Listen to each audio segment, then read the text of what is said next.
Ngayon po ay buwan ng July at panibagong serye po ang ating tatalakayin tungkol sa nag-ugat. Ayan, nag-ugat. Ugat, rooted. Okay? At ngayong umagang ito, ang tatalakayin natin ay tungkol kay Daniel at ang kanyang mga kaibigan, rooted in faith and righteousness. Okay. Ang aklat po ng Daniel ay isa sa mga major prophets. Ezekiel, Daniel, Isaiah, Jeremiah, ayan yung mga major. Mga minor, ayan, yung mga nasa huling book po ng Old Testament. Daniel, ibig sabihin, means God is my judge. Okay? Alam niyo po, ang Israel po, bago sila itinapon sa Babylon, ay masyado po silang nahumaling sa idolatrous practices na mga bansa na nasa paligid po nila. Kaya mayroon pong gagawin ng Panginoon, patutunayan niya ng mga Diyos-Diyosan, ng mga hintil o mga hiten ay walang magagawa. Hindi kayang pantayan ng kanyang kapangyarihan. At yun po ang makikita po sa aklat po ng Daniel. So, Israel had been completely idolatrous, ayan, in her last days before captivity. At si Daniel po ay mayroong capacity, meron siyang gift na ibinigay. He is able to interpret dreams, okay? At ang layo po ng kanyang insight, maging sa pagdating ng Panginoon, ayan. Ang Daniel po ay parang katulad po ng Revelation. So, most of the 70 years of captivity had been spent, ayan, in learning the one supreme lesson that the gods of the heathen did not count for anything and that it was folly to worship them. Ayan ay ituturo ng Panginoon sa kanila. Ayan. So, ang Daniel po ay, ayan, developed in Babylon, many situations in which all the force, wisdom, authority, and power of the heathen gods were brought to bear and prove them to be utterly futile and useless. Ayan. Yun po ang pakikita ng Panginoon. Kasi ang imperyo po ng Babylon, ni Nebuchadnezzar, napakalawak po niyan. At saka lahat ng mga advisors niya from the dark side to the bright side, nasa kanya po. Ayan, basta makakatulong sa pangalaga ng kanyang imperyo. Kaya kung babasahin niyo yan, sino nakabasa na aklat ng Daniel? Nandiyan yung magicians, enchanters, astrologers. O, di ba? So, from the dark side to the bright side, nandun sina Daniel at ang kanyang mga kaibigan as counselors to the emperor. Ayan, okay. Ayan. In each such instance, the God of heaven, di ba mababasa natin sa Daniel, madalas the God of heaven and earth, as God is often referred to in Daniel, came into the picture through Daniel and his friends and proved himself equal or greater to every emergency. So lahat ng mga situation, mamaya mapag-aaralan natin, yung mga bagay na almost impossible ay nagiging possible. Okay. In every case, it was shown that the true God had power, might, wisdom, and ability to solve every problem. Ayan. While the gods of the heathen could not solve any one of these problems. Okay? So marami, there were mighty lessons both to the Babylonians and Jews that God ruled in all affairs of men and that idols count to nothing. Okay, yan. So meron pong 5 punto na ating pag-aaralan ngayong umaga. Tayo po muna ay manalangin. Nagpapasalamat kami, Panginoon, sa muling pagkakataon na makapag-aral ng mga salita mo. Dalangin, O Diyos, ng gabayan ng Espiritu Santo, ugasan ng iyong abang lingkod, naway maging karapat-dapat na magbahagi ng mga salita mo. Maging kalakasan nawa at pagpapala ito ng bawat isa. Maging sa mga nasa online, Panginoon, pagpalain mo ang mga nakikinig. Ito pong aming dalangin sa pangalan po ni Jesus. Amen. Alam niyo po, napapansin ko na kapag nagtatag ako, yung mga tinatag ko, nanonotify sila at nag-o-open po sila. Kaya re-request ko po na para hindi lamang po ako ang gamitin, ay mag-tag po kayo ng mga kaibigan po ninyo sa mga cellphone nyo, mag-online po kayo para makinig po sila ng mga salita ng Panginoon. Okay. So, point number one, actually ang gagawin natin ngayon ay almost the full book of Daniel ay aaralin po natin ang mga mahalagang paksa na tinalakay po dito. Katapatan sa harap ng pagsubok. Ayan, faithfulness in adversity. Okay? Ayan, so ito yung eksena. Sina Daniel ay nabihag, pinili po sila kasi meron silang mga special na talents, mga youth without defects, handsome at saka skillful. At syempre, mga ilang taon muna silang sasanayin, huhubugin, at iahanda para maging advisor po ng emperor. Ayan, si Nebuchadnezzar. Kaya lang sa simula pa lamang ay meron na kagad problema kasi ang mga pagkain ay papakain sa kanila at mga inumin ay pagkain ng hari o pagkain sa mga para sa mga inihahanda o inuhubog na advisors ng hari. Lahat yung kasi, lalo na inihahandog ko nila sa Diyos-Diyosan yun eh. Kaya siyempre, hindi nila matanggap po yun. Okay? Kaya sa chapter 1 pa lamang, di ba? Okay. 1 verse 8, ngunit ipinasya ni Daniel na hindi niya durungisan ang kanyang sarili sa pamamagitan ng mga pagkain at alak na galing sa hari. Kaya, ipinakausap niya kay Aspenas na huwag silang pakainin at painumin ng mga iyon. So, sabi, baka magalit naman yung hari sa akin kapag nalamang hindi nyo kinakain ng mga ito. Kaya hinamon niya, sabi niya, bigyan niyo po kami ng 10 araw.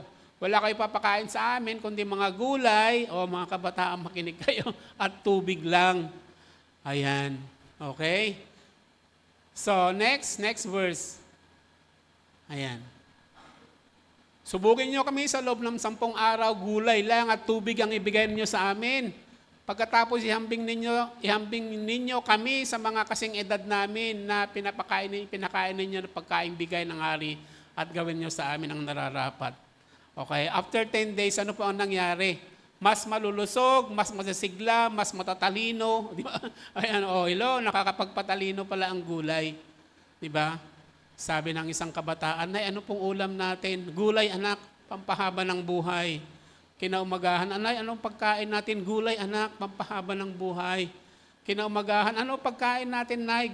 Gulay anak, pampahaba ng buhay.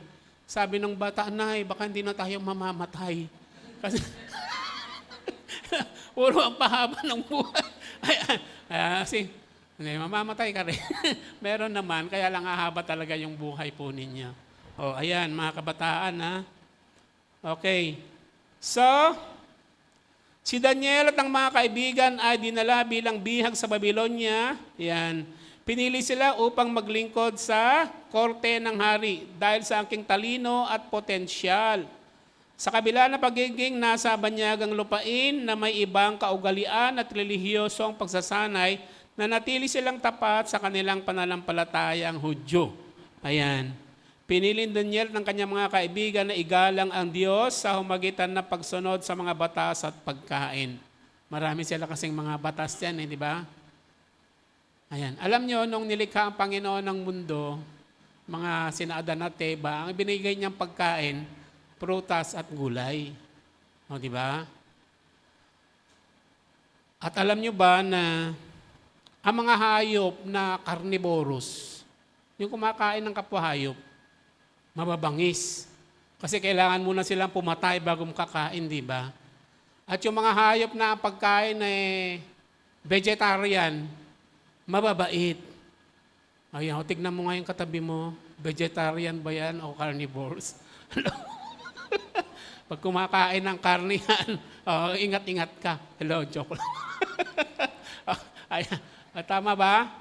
Sabi nga nila, Gusto niyo mong maging healthy? Dapat eat half, kalahati na lang. Kung noon nakakaisang lechong ka, ngayon kalahati na lang. Oh, hello. Tapos, walk double. Akala maglakad-lakad ka, mag-exercise ka. Pagkatapos, laugh open. Sabi nga nila, laughter the best medicine. Kahit wala kang kausap, tumawa ka lang ng tumawa. Hello? Hindi, wag yun. Joke lang po yun. Baka iba na yung tingin ng tao sa'yo. Ayan, okay? Ayan.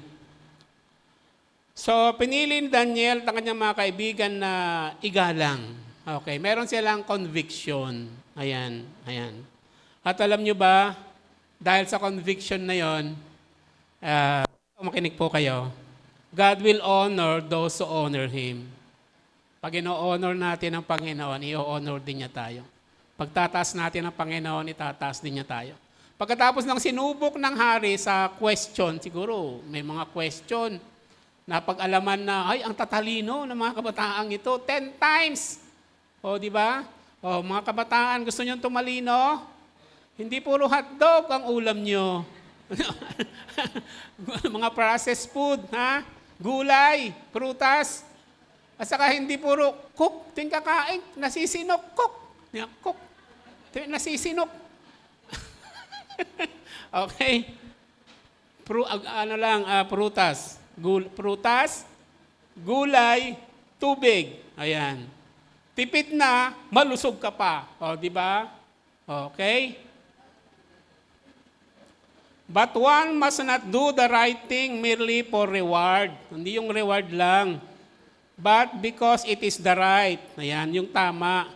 God wishes us to be loyal to truth for truth's sake, not merely for certain rewards. At alam nyo ba? Okay. Mas matatalino sila, kaya ang bilis ng promotion eh. Na-promote ko agad sila. Ayan. Kaya lang, habang na-promote sila, di ba sabi ko kanina, from left to right, napakaraming mga advisors ang hari. Maraming mga marites, marisol, mga sip-sip, di ba? Gusto silang pabagsakin. Ayan. At yun pong pag-aaralan natin. So, meron silang faithfulness in adversity. Ayan. Alam niyo ba, pagkatapos ng Second World War, dumagsa rito yung mga corned beef. Tama, corned beef. Galing sa US. Ang mga Pilipino, tsokolate. No? Tsokolate. Tuwan-tuwa mga Pilipino, peace time, di ba? Ayan. Actually, ganun ang ginawa kina Daniel. Gustong baguhin yung kanilang pati pangalan, binago. O, di ba? Pati literature. Ayan. Ganun talaga ang ginagawa ng mga bansang mananakop. Hello? Kailangan umaanib ka sa kanilang kultura at pagkain. Pero sina Daniel, hindi. Ayan. Okay? They were faithful. Okay. Ayan.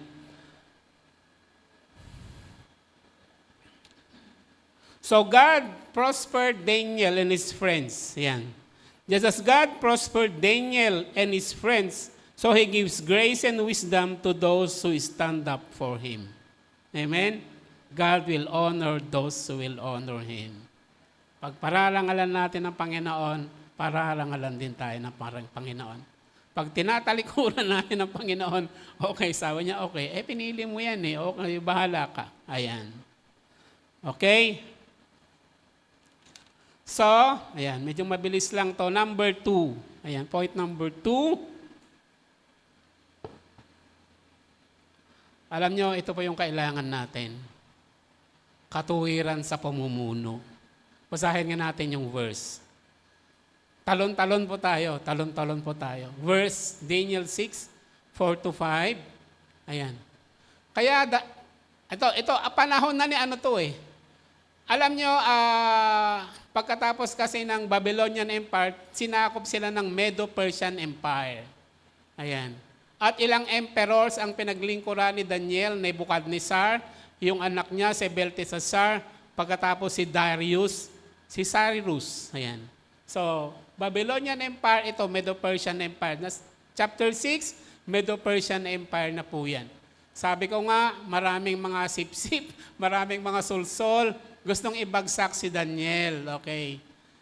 Gusto siyang i-promote, kaya lang, sabi nila, wala tayong makikitang kasi tapat siya. Ayan, matapat sa kanyang tungkulin. Ayan.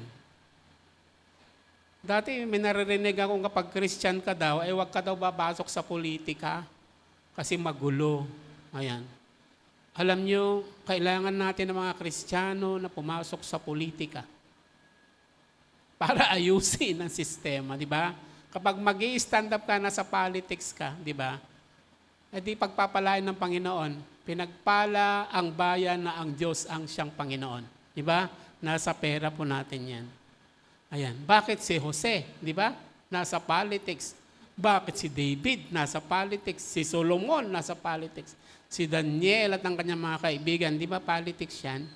Nasa pamamahala po sila. Ayan. Kaya lang, ito yung maganda po kasi sa kanila. Sila po ay tapat, efficient, and diligent at hindi corrupt.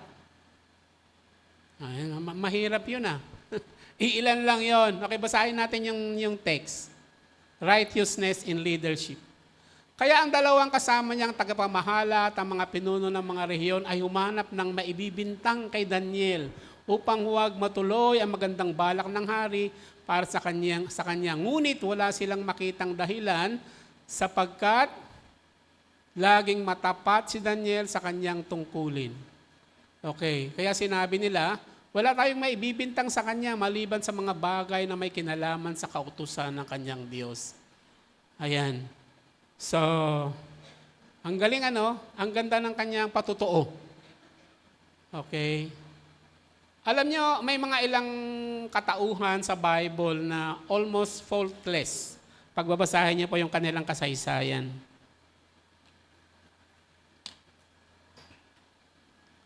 Faultless. Katulad ni Joseph, the dreamer. Wala po kayong mababasang mali sa kanyang account. Si Daniel at ang kanyang mga kaibigan, wala kayong mababasang di ba? Si Moses, medyo pag nai-stress na, nagwawala, di ba? May nababasa ka pang ganon. Si Joshua, meron ding konti, pero yung dalawa, di ba? Si ibang mga prophets pa. Sina Jeremiah, iyak ng iyak, nagrereklamo, di ba? Si Elijah, di ba? Sabi niya, suicidal. Sabi niya, Panginoon, patayin mo na lang ako, di ba? Ako na lang ang natitira, di ba? Ganyan. Pero ito, yung sinasabi ko, si Joseph at saka si Daniel, faultless. Take note simula bata hanggang pagtanda, di ba? Ilang imperyo ang pinaglingkuran. Okay, nanatiling tapat. Okay, ayan. So, righteousness in leadership. Panahon na ito ng mga Medo-Persian, ayan. So, ang mga sipsip at pangwalang ay naghahanap, walang maipintas kay Daniel. Okay, naghanap sila ng butas. Binola-bola nila si Haring Dario. Sabi nila, dapat in the next 30 days, wala dapat magdarasal. Alam nila yung weakness ni Daniel, no? Madasalin. Mamaya, babaliktad yung sitwasyon, sabi nila. Kasi si Daniel, meron siyang attitude. Di ba? Meron siyang prayer life, di ba? Ilang beses manalangin? 3 times a day. Tayo, ilang beses manalangin? Tuwing kakain, pastor, nananalangin. Nagpunas lang ako ng ganun, tapos na. Hello. Hello. Ayan, 3 times a day. Okay. Kanya naman, napakalapit siya sa Panginoon. Ayan. Gumawa sila ng batas. Sabi nila, walang mananalangin maliban sa iyo. Di ba? So, binubos nila ng ego ni King Darius. Naniwala naman. Tapos sabi nila, ang sino mang makita na nananalangin ay iuhulog sa lungga ng mga leon. Siguro tuwan-tuwa sila kasi masisilo nila si Daniel, di ba? Sino bang makakaligtas doon? Wala pa naman nangyari na, di ba? Siguro yung mga paa pa lang, bumaba pa lang, nilulundag na ng mga leon. Ginugutom talaga nila yung mga leon. Ayan. At yun ho yung parusa. Okay. Nung malaman ni Daniel, ayan. Ayan. Mamaya, papunta po tayo doon. Okay. Ang walang kamali-mali siyang asal ni Daniel at ang kanyang mga karunungan ang nagdulot sa kanya ng promosyon. Nagpapakita ng kanyang matuwid na karakter. Ayan. Sina Shadrach, Meshach at Abednego rin ay nagpakita ng integridad at pagtatalaga sa Diyos. Ang kanilang pamumuno ay binubuo ng katwiran, kaya't sila ay nagkaroon ng respeto at mataas na posisyon sa gobyerno. Ayan, yan po ay kailangan natin. Pagdasal natin na mag-raise up ang Panginoon ng mga leader, ganoon. So, 6, ayan.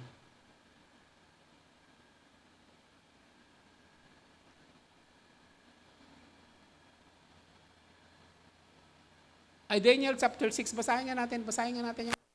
Ayan.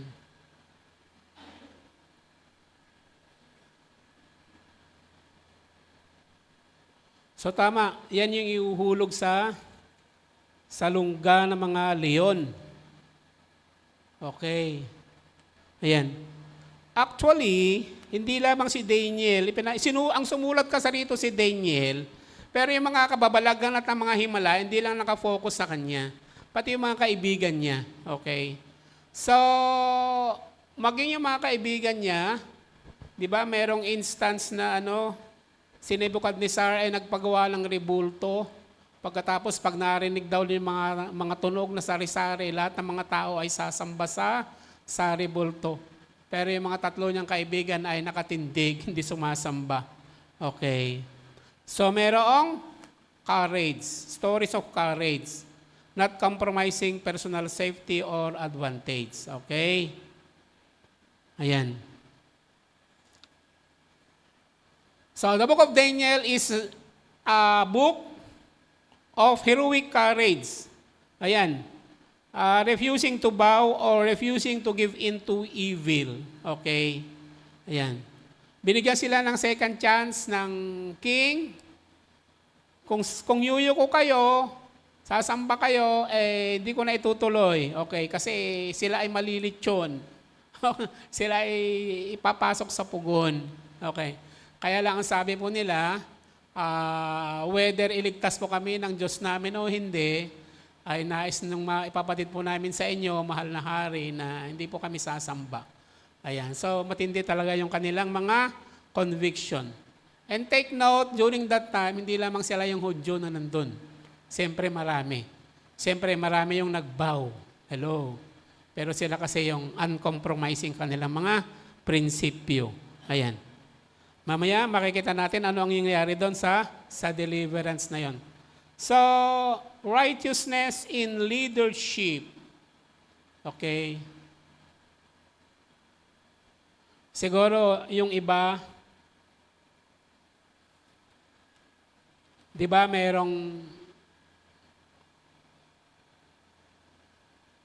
yung iba siguro kapag pinagpala na, magbabago na. Diba? Ang karangyaan, kayamanan can make a man hard and harsh. Pero si Daniel ay hindi. Ayan. Kahit punuin pa ng kayamanan, power, gold, silver, and all, hindi pa rin nagbabago. Ayan. Amen? Okay. Kaya naman, lalo siyang napropromote.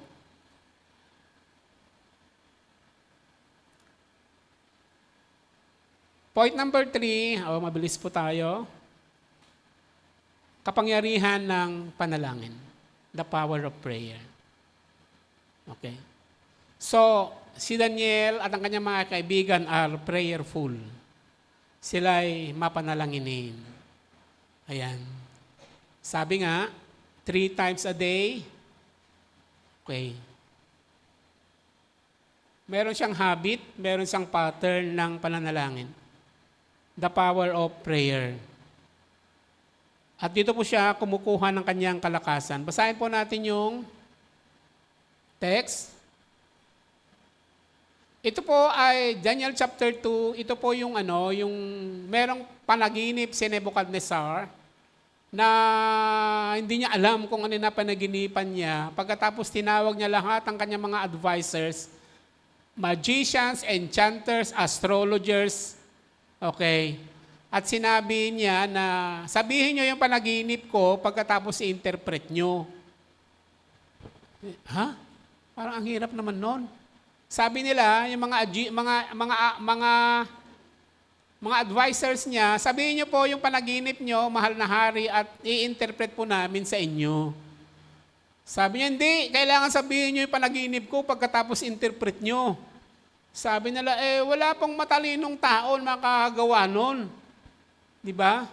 Kaya ang sabi ni Nebuchadnezzar, kundi lahat kayo patay. O ganun ka-harsh sa mga batas, di ba? Lahat ipapapatay. Pagkatapos, pinahanap na sina Daniel. At ang kanyang mga kaibigan kasama sila. Di ba? Tapos, bakit? Ano nangyari? Kasi may panaginip yung hari, pero sabi niya, sabihin niyo yung panaginip, pagkatapos ay interpret niyo. Okay? Sabi niya, makikiusap muna kami, bigyan niyo kami ng pagkakataon. Di ba? Kaya okay, extend. Na-hold mo ang execution. Kaya kinausap ni Daniel ng kanyang mga kasama na let us pray to God in heaven and intercede. Okay. At kinagabihan ay pinakita ng Panginoon yung panaginip, kahit yung kahulugan. At ang panaginip ay isang malaking rebulto na ang ulo ay gold, tapos ang chest ay silver, tapos pababa ay bronze, pagkatapos iron, tapos iron mixed with clay. Tapos merong isang tipak na bato, di ba, na biglang dumurog. Pagkatapos yung rebulto na yon ay parang hangin na nagkalat, di ba? Okay. Ayan, tapos yung bato na yon ay panaking malaking bundok na nagsinakop ang buong mundo. Ayan. Ano naman interpretation? Ayan, sabi ni Daniel, kayo po yung malaking rebulto. Ayan, na tinitingala ng sangkatauhan, ginto, sinasagisag ng ginto. Pagkatapos po ninyo ay isang empire. Matatalo kayo ng isang empire. Okay, silver. So, Babylonian Empire, gold, tatalunin sila ng Medo-Persian Empire. Tapos yung Medo-Persian Empire, tatalunin ng Greece. Tapos ng Greece, Rome. Pagkatapos yung bato, the kingdom of the Lord Jesus Christ. So, yung scope ng interpretation ay napakalalim at napakalawak, napakamakapangyarihan. So, ito yung isang purpose ng Daniel, okay? Kasi astrologers, enchanters, magicians, lahat ng mga Diyos-Diyos ang tinawag nila, walang makapag-interpret, walang makapagsabi ng panaginip at makapag-interpret. Pero yung Diyos ni Daniel at ang kanyang mga kaibigan, yung totoong Diyos, di ba? Para patunayan. Yan yung sinasabi ko kanina na purpose ng Daniel. Para patunayan ng mga Diyos-Diyosan ng mga hihitin ay walang magagawa at hindi talaga nag-e-exist maliban sa Diyos ni Daniel. Amen? So yan. So napakalalim po, di ba? Alam nyo, yung interpretation ng dream na yon ay effective hanggang ngayon. Yung gold, silver, di ba? Paano nalaman ni yun? Paano nalaman ni Daniel yun, yung succession of empire? From Babylonian to Medo-Persian, Medo-Persian to the Greece, Greece panahon ni Alexander the Great, pagkatapos Rome, pagkatapos yung panahon ng Panginoong Yesus. Yung bundok na tinutukoy po doon, yung kaharian ng Panginoong Yesus, na pinuno ang buong mundo. Di ba? Dito sa Navotas, ilan ng Christian Church? 3, 4, di ba? Ang daming mga Christian churches. Ito yung bundok na lumaki ng lumaki, yung kaharian ng ating Panginoong Hesus. Ano may interpretation ng nung dati ka empire by empire, okay? Yung ginto, silver na nadurog, tapos dinangay ng hangin. Dati, empire by empire, naging bansa-bansa, naging probinsya, naging, ano ba, naging town, naging barabarangay, naging sityo-sityo. Nakuha nyo? So, interpretation ng dream, effective nangyayari hanggang ngayon. Diba? So, ang husay, di ba?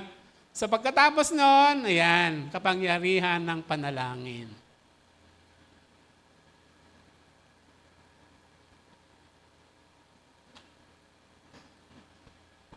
Hello.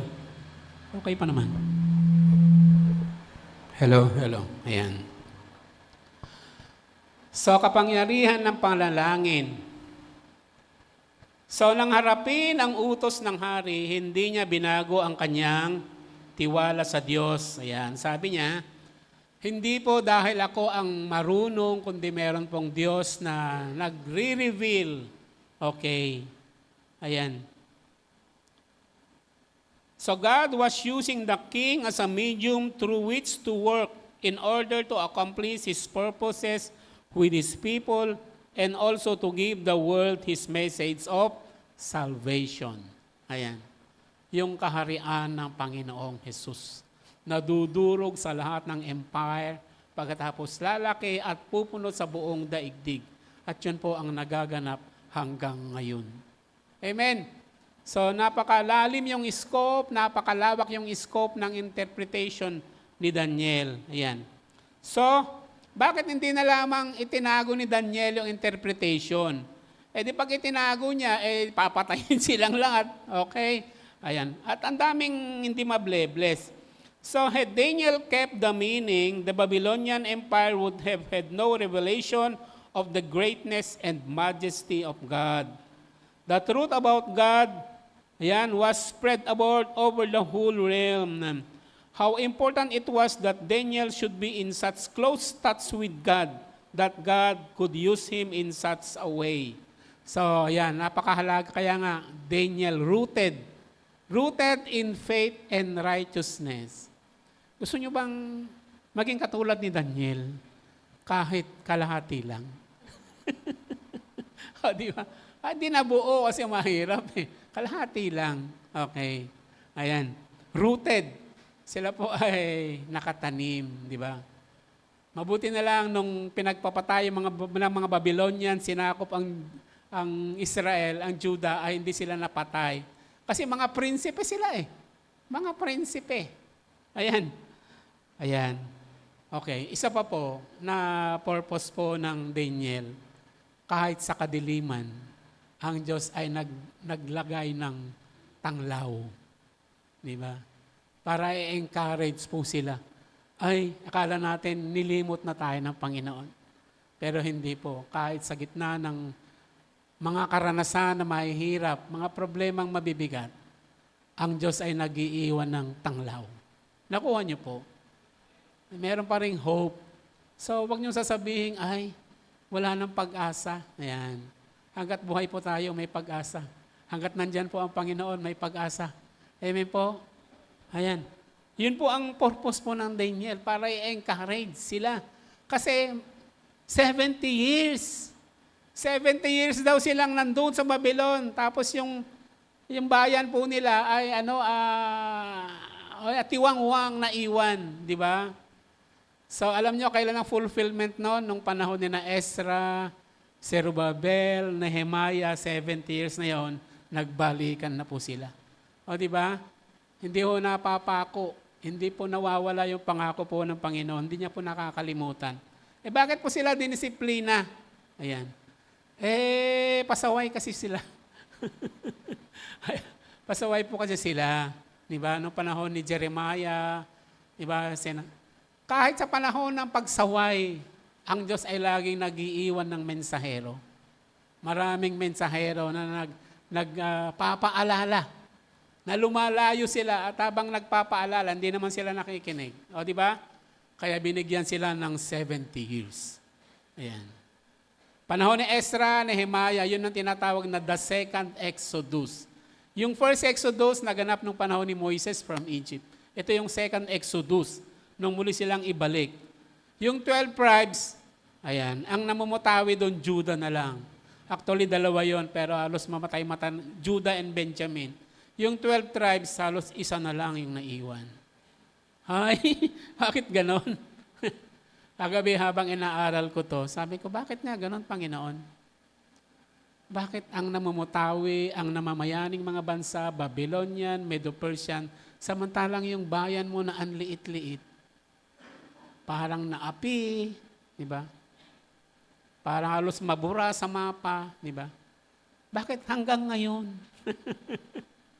Hanggang ngayon, Panginoon, kaming mga Kristiyano, parang napaka-minor.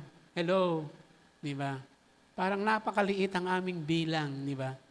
Ayan, parang, oo nga, Noong panahon ng biblical times, yung Egypt na makapangyarihan pagkatapos yung bayan mo, alipin. Hello?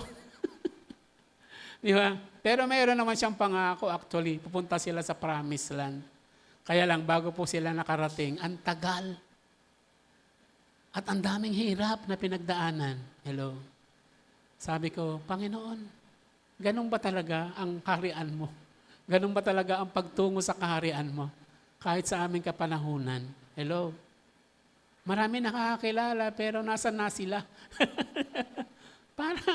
parang ang daming nawawala, di ba? Ang daming naaalis, ang daming pag sinusubok ay nawawala, ganyan. Sabi ko, ganun ba talaga? Ganun ba talaga ang the kingdom, the way to the kingdom of God? Ayan, okay. Pero wag po tayo madi-discourage, di ba? Sabi nga ng Panginoon, pumasok kayo sa makitid, makipot na pintuan, di ba? Pero ang dulo ay kaluwalhatian sapagkat marami ang naglalakbay sa maluwag na daan. Pero ang dulo ay kapahamakan. Di ba sinabi ng Panginoon yun? Ayan. Ganon talaga kapatid. Ayan. Kaya, kahit ang Panginoon, di ba? Yung pinagdaanan niya. Kahit ang mga apostoles po ng Panginoon, kung babasahan niyo yung Bible, yung mga pinagdaanan po nila. Di ba? Hindi po tayo exempted. Hello. Kaya isinulat po ang mga yon para meron po tayo nababasa. Para hindi po tayo nadi-discourage. So, sino sa inyo yung nadi-discourage? Parang ang hirap naman maging Christian. Hello? Parang mas maganda pa nung hindi ka Christian. Lahat ng kasalanan, may enjoy mo. O, di ba? Di ba? Pero, sabi nga ng Bible, kapahamakan naman. O, ano pipiliin mo? O, di, magtiis-tiis na lang. Di ba? Magtiis-tiis, pero, hello, si Daniel at ang kanyang mga kaibigan. Di ba? Marami yung pagtitiis. Pero dahil tumitindig po sila, kapiling nila ang Panginoon. Ayan, di ba? Ayan. Si Nebuchadnezzar nga na born again eh. Dahil sa mga patotoo nila eh. Di ba? At nagpapalabas pa sila ng decree ng mga kautusan. Sabi nila, ang sino mang lalapastangan sa Diyos ni Daniel, di ba? Ay mamamatay, di ba? Minsan ang Christianity po hindi dinadala sa decree. Kailangan po talaga personal po yan. Ayan. Pero si Nebuchadnezzar na born again. O, di ba? Kaya lang, kahit nagpalabas siya ng decree, hindi naman lahat sana lahat. Sana all. Nabo-born again. Okay? So, ang kapangyarihan ng panalangin. Basahin nga natin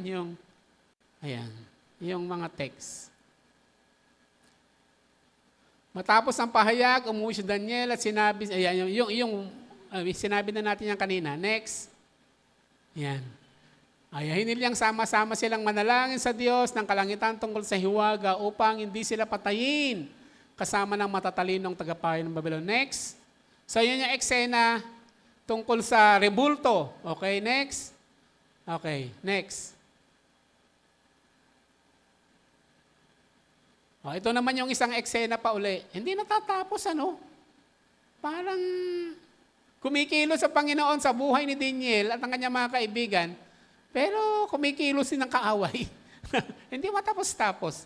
Ito naman yung eksenang, panahon na ni Darius. Yung sino mang mananalangin mahuhuli ay itatapon sa leon. Sa lungga ng mga leon. Yan. Nang malaman ni Daniel na nilagdaan na ng hari ang gayong kautusan, umuwi siya, lumuhod siya at nanalangin at nagpasalamat sa kanyang Diyos sa isang silid sa itaas ng kanyang tirahan. Sa may bukas na bintanang nakaharap sa Jerusalem. Bakit di na lang isinara? Sinadya pa talaga? Siguro yan yung habit niya. Kaya nga nasilipan siya, di ba? 3 beses niya ginagawa ito sa maghapon gaya ng kanyang kinaugalian. Ayan. Kaya tuwan-tuwa yung mga sipsip. Okay, sabi niya, ayos! Tapos si Daniel. Okay.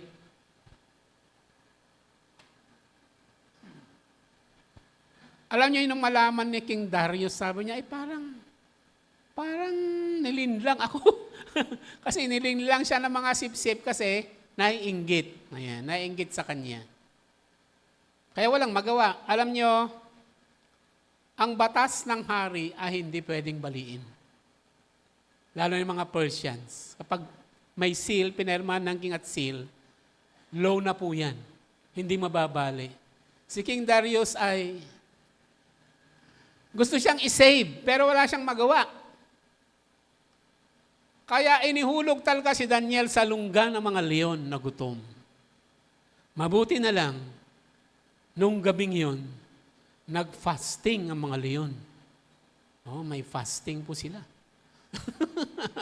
Hindi ako gutom. At tinikom ng Panginoon, no, di ba? O, di ba? Divine intervention po yan.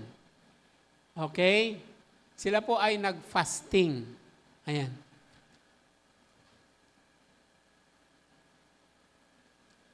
Okay. At yun po yung susunod po natin. Point number 4 po tayo. Ayan. Divine protection and deliverance. Alam niyo po, kahit anong gawin ng kaaway, kung ang grasya at pabor ng Diyos ay nasa iyo, hindi ka maguguho. So, yan po yun. So, Daniel 3, ayan. Ituloy muna natin yung kwento natin. Hindi.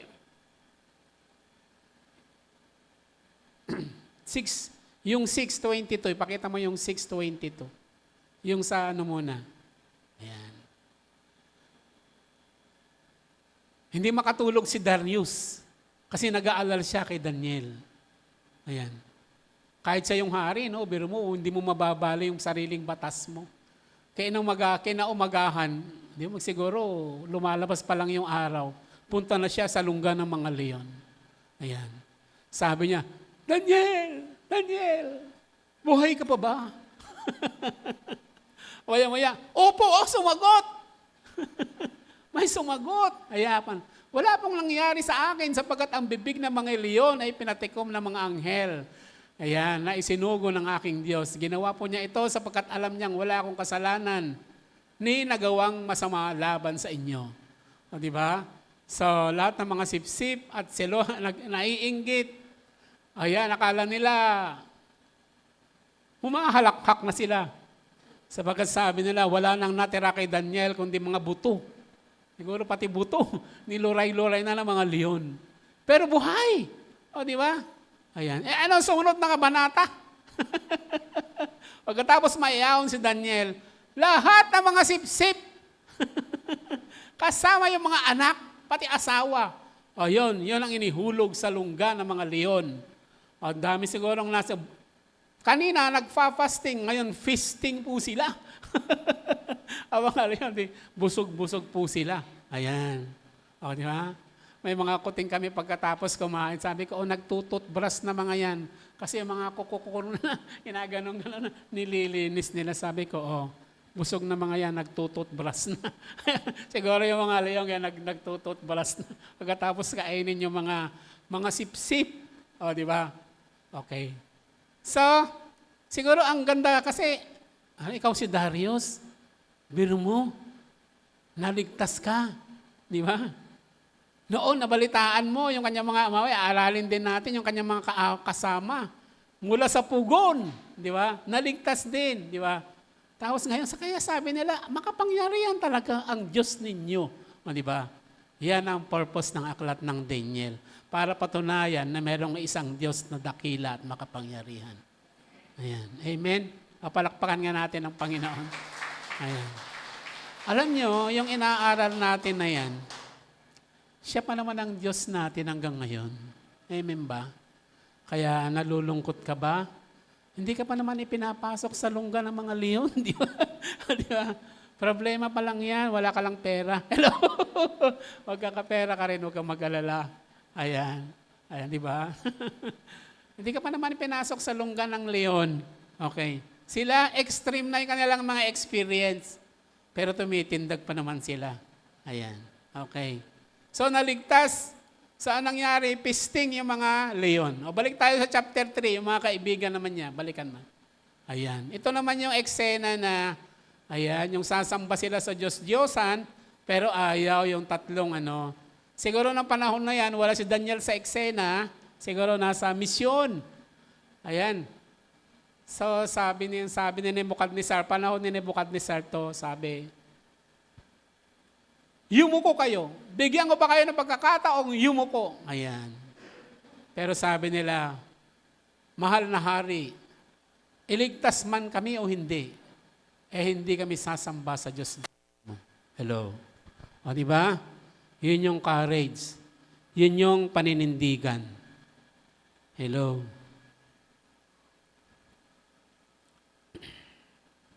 So, marami, siguro sa panahon natin lalo na, yung cautious tayo, yung nirarational natin, di ba? Ano mas madali? Yung sumunod o hindi sumunod? Alam nila na sila ay dadalin sa pugon. Ano mas madali? Kung kayo si Shadrach, Meshach, Abednego, Pastor, mahal ko pa buhay ko, di ba? Masarap ba bang mag-Vikings? 30 days lang naman, ilang araw lang naman yan. Maiintindihan din ng Panginoon yan. Di ba? Nagra-rationalize tayo. Pero sila, tumindig. Iligtas man kami o hindi, nais mo gustong malaman mo, mahal na hari, hindi kami yuyuko. Yung pagkain nga, hindi sila bumigay, dito pa. Sa pagkain, na-experience nila ang kapangyarihan ng Panginoon, dito. Sabi nila, yun yung maganda. Either God will save us or not, we will not bow. Alam ba nila na ililigtas sila? Siyempre hindi. Tapos yung pugon, pinainit 7 times. Tapos yung mga sundalo na magpapasok sa kanila, namatay dahil sa sindi ng init. Sila yung nauna. Ito yung maganda, 25. Bakit 4 ang nakikita kong walang gapos at naglalakad sa gitna ng apoy nang hindi nasusunog? At ang tingin ko sa ika-4 ay parang anak ng Diyos. Di ba? Yung mga, minsan, ibang tao na nag-o-observe sa atin. Siguro, bakit nagbago ka na? Dati, kainuman ka namin, pero ngayon, pa-Bible ka na. Hello? Narinig nyo na ba yun? Dati, Marites ka, ngayon, the good Samarites ka na. Diba? Ayan. Nagbago, diba? May mga patotoo. Okay. Too often, our caution has been our ruin. Ayan, in Christian experience and practice. Masyado tayo nag-rationalize. Tama lang, di ba? Di ba? Siguro, kaya lang, sa kanila, hindi. Kung ano yung itim, puti-puti, yung bawal, yung hindi bawal. Ayan. Okay, so tumindig talaga sila. Ang pagliligtas kina Shadrach, Meshach at Abednego mula sa naglalagablab na pugon kung saan sila ay lumabas nang hindi nasaktan at may kasama pang presensya ng Panginoon ay nagpakita ng agalang proteksyon ng Diyos sa mga tapat. Gayon din ang pagliligtas ni Daniel simula sa lungga ng mga leon ay muling nagpapatunay ng kapangyarihan ng Diyos na ililigtas at proprotektahan ang kanyang mga tapat na lingkod. Ang mga kwentong ito ay nagpapalakas ng loob sa mga, sa mga papatuloy na nagtitiwala sa pagliligtas ng Diyos kahit sa anumang kalagayan. O, di ba? Yung kanilang kwento hanggang ngayon ay napag-aaralan natin at nagbibigay ng kalakasan sa atin. Ayan. Alam niyo, pagkatapos na eksena na yan, gumawa ng decree si Daniel. Ayan. Ay, decree si King Darius. Nasabi niya, sino mang lalapastangan sa Diyos ng mga taong ito, ayan, ay mamamatay. Dinedecree pa po nila. Ayan, so, yun yung sinasabi kong purpose kanina na laganap kasi ang Diyos-Diyosan na ang Diyos ng Israel ay parang napakaliit na lang. Dito pinapatunayan na hindi, nagkakamali kayo. Ako pa rin yung Diyos na naglabas sa inyo mula sa Ehipto. Ang kapangyarihan ko mula noon ay nananatili hanggang ngayon at kitang-kita po nila. So, amen.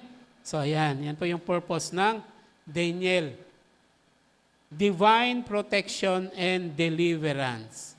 Ayan. Okay. At last,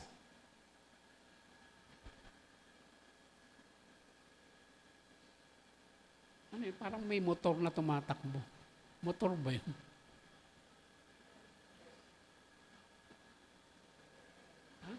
Aircon yun? Ba't parang umingay bigla? Patayin na? Patayin nyo na yun, parang maingay, parang may problema. Okay. Number 5, prophetic insight and wisdom. Ayan. Ito po yung sinasabi ko na yung scope ng interpretation ng dream ni Daniel ay napakalawak at effective hanggang ngayon. Yan. Ang tagal na po nito, ilang libong taon na hanggang ngayon ang fulfillment ng kanyang interpretation ay nagaganap pa. Ayan. Meron siyang prophetic insight and wisdom. Ayan. Ganito ang ginagawa ng Panginoon sa mga nagtatapat po sa Kanya. Sabi ko nga, ilang character sa Bible ang halos flawless. At isa po rito si Daniel. Okay. Si Daniel ay kilala sa kanyang karunungan at kakayahang magpaliwanag ng panaginip at pangitain na ibinigay ng Diyos. Ang mga ito ay nagpapaabot ng mga mahalagang pangyayari sa hinaharap, kabilang ang pagbangon at pagbagsak ng mga imperyo at ang pagdating ng Mesyas. So maging yung pagdating ng Mesyas po ay kasama sa kanyang scope of insight. Ang mga propesiyang ito ay nagbibigay ng pag-asa at gabay sa mga tao ng Diyos sa panahon ng kanilang pagkakatapon. Ayan. Ito sinasabi ko kanina na God is with them. So just the same, kahit mahirap na sitwasyon, God is with us. The God of Daniel and his friends is still the God whom we serve. Amen? Ayan. So, bilang conclusion, so basahin natin yung verses, Daniel chapter 2, ayan. Ayan. So yan, nagbibigay ang Panginoon ng insight, siya ay tumutugon sa mga panalangin. Ayan, ito yung eksena na papatayin sila pero nanalangin po sila at ng gabing iyon ay binigay ng Panginoon ng kanilang katugunan sa kanyang panalangin. Nang gabing iyon, sa umagitan ng pangitain ay inihayag ng Diyos kay Daniel ang nasabing hiwaga, kaya't pinuri niya ang Diyos ng kalangitan. Yan. Ganun dapat ang tamang attitude. Kapag tumutugon ng Panginoon, dapat tayo po ay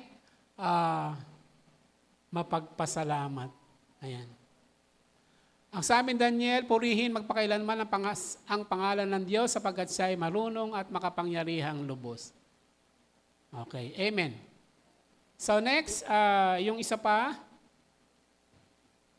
Ito po, ano po ito? Ito po yung yung kung ilang years sila na mabibihag, tapos yung dakilang pag-asa ng kaligtasan. Ito yung tungkol sa darating na Mesiyas. Yan. Daniel chapter 9, 24 to 25. Actually po, after chapter 6 ng Daniel kasi maraming mga apocalyptic na mga pangitain, may mga hayop. Ito ay parang ano lang yon, parang hiwalay na rendition o interpretation ng panaginip ng rebulto na Babylonian, Medo-Persian, Greece. Yun po yun, parang naulit lang, okay, sa ibang pangitain. Ayan. Mga apocalyptic. Sa ito yon, 70 linggo ang panahong palugit sa iyong sambayanan at sa banal na lungsod upang tigilan ang pagsuway, wakasan ang kasamaan, at pagbayaran ng kasalanan. Ito is, ibig sabihin po nito, 70 years in captivity tayo. Kasama siya doon. Bago tayo palalayain. Bakit? Kasi tuturuan tayo ng Panginoon. Kasi masyado tayong pasaway, di ba? Kaya tuturuan tayo ng Panginoon. Ayan. Alam niyo, ganun talaga ang way ng Panginoon. Hindi siya nangi-spoil. Hindi siya konsentidor. Okay? God is a God of love, pero God is a God of justice. Two sides of a coin. Kailangan complete. Effective po ba yan na prinsipyo hanggang ngayon sa mga anak ng Diyos? Oo naman. Hello? Kapag masunurin ka, di ba? The way to blessing. Sabi nga ni Pastor Ed Lapis alam niyo yung the way to blessing, parang parang ilog. Yung ilog kasi, yung dadaluyan niya, yung the least resistance. Tama ba? Yung mababa at walang humaharang, dun dadaloy. Okay? Ang Panginoon, nung nilikha ang sandaigdig, ay gumawa ng natural laws at meron ding moral laws. Yung natural law, katulad ng law of gravity, kapag naghagis ka ng isang bagay, hindi pupunta sa taas yun. Babagsak po yun. Kasi merong law of gravity.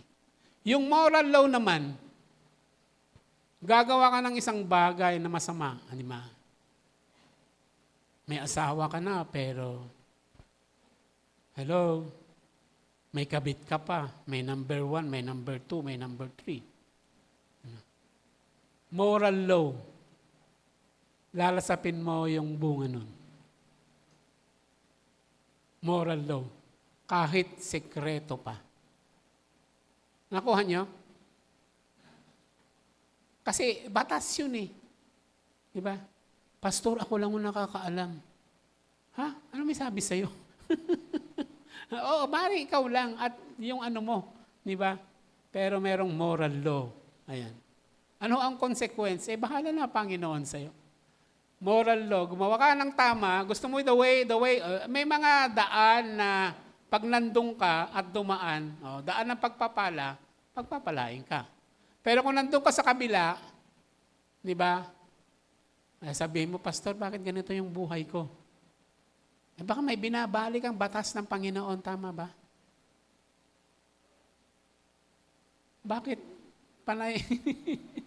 Di ba? Nung nilikha ang Panginoon, may naglagay siya na order. Hello? May mga moral laws. Pastor, saan nakikita yan? Di ba? Kaya nga, dapat tayo mag-aral. Salita ng Panginoon. Hindi ho niya babaliin to. Okay? Nandito ang kanyang mga principles. Hello? Ba't ang tahimik nyo? Okay. So bilang conclusion, okay, ang buhay ni Daniel, Shadrach, Meshach at Abednego ay nagbibigay ng makapangyarihang halimbawa ng pananampalataya at katuwiran. Ang kanilang hindi natitinag na pagtatalaga sa Diyos sa harap ng pagsubok, ayan, kanilang integridad sa pamumuno, kanilang dedikasyon sa panalangin, ang kahangahangang proteksyon ng kanilang naranasan at prophetic insights ay nagbibigay ng walang hanggang aral para sa mga mananampalataya. Ayan. Ang kanilang mga kwento ay nagbubunsod sa atin na manatiling tapat, panatiliin ang katuwiran, umasa sa panalangin, magtiwala sa proteksyon ng Diyos, at hanapin ang kanyang karunungan. Ayan. Ang mga halimbawang ito ay nagbibigay inspirasyon sa mga mananampalataya na isabuhay ang kanilang pananampalataya ng buong tapang at may pagtitiwala sa walang hanggang plano ng Diyos. Yan. Amen. Okay. So, rooted in faith and righteousness. The story of Daniel and his friends. Pastor, di ba minsan sinabi ko, tayo mga Christian ngayon, kung ihahambing natin ang mga faith natin sa kapwa nating Christian, ay, mas mature ako kay brother, kay sister, di ba? Ay, di ba, mas mataas yung antas ko bilang Kristiyano. Mataas yung antas ng pananampalataya ko kay ganito, kay brother, kay sister. Alam niyo, wag daw ganon. Di ba sabi ko, dapat ang pagkambian natin kung nasaan tayo, walang iba kundi ang salita ng Panginoon. Dapat dito natin ihambing, dito natin sukatin kung nasaan na yung antas ng ating pananampalataya. Di ba? Kaya minsan, inaral natin yung buhay ni Paul, Apostle Paul. Sabi ko, pag binabasa ko yung kanyang kwento, yung kanyang account, parang, Lord, parang ang layo-layo. Ang layo-layo. Di ba? Pero ganun talaga. Ang mahalaga, di ba, nasa pag-amin ang paghilom. Naniniwala kayo doon? Gusto nyo maghilom, nasa pag-amin ang paghilom. Tayo baba sa Panginoon at aminin natin na nasaan tayo para itaas niya po tayo at tulungan niya po tayo. So huwag natin ihambing ang ating righteousness sa kapwa natin, kundi dito natin ihambing. Dito natin sukatin mula sa kanyang mga salita. Ayan. Okay. Rooted in faith and righteousness. Diba? Ang lalalim.